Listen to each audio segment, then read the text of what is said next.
भक्त तुकाराम की जीवनी।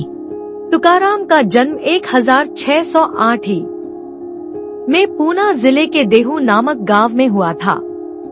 यह आलंदी से लगभग 7 मील दूर है, वह स्थान जहां ज्ञानेश्वर की समाधि स्थित है और बम्बई से पुणे जाने वाली रेलवे लाइन पर शेलारवाड़ी रेलवे स्टेशन से लगभग 3 मील दूर है।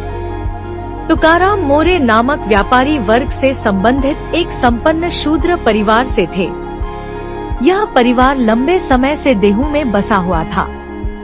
उन्होंने पंढरपुर के विठोबा को पूजा के लिए स्वीकार किया था और उन्होंने विठोबा को समर्पित एक मंदिर भी बनवाया था। परिवार के सदस्यों ने कई पीढ़ियों से पंढरपुर की वारी अर्थात आषाढ़, जून से जुलाई और कार्तिक, अक्टूबर से नवंबर के 11वें दिन पंढरपुर की वार्षिक तीर्थ यात्रा को भी स्वीकार किया था।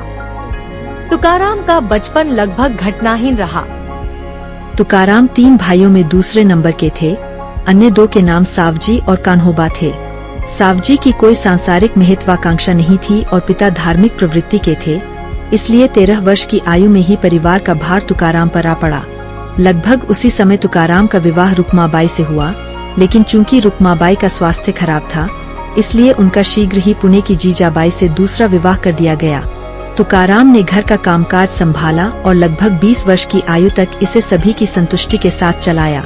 1625 में जब वे लगभग 17 वर्ष के थे, उनके माता पिता का देहांत हो गया और चूंकि उनकी भाभी का भी लगभग इसी समय निधन हो गया, इसलिए उनके बड़े भाई ने गांव छोड़ दिया और आध्यात्मिक मोक्ष की तलाश में वाराणसी चले गए।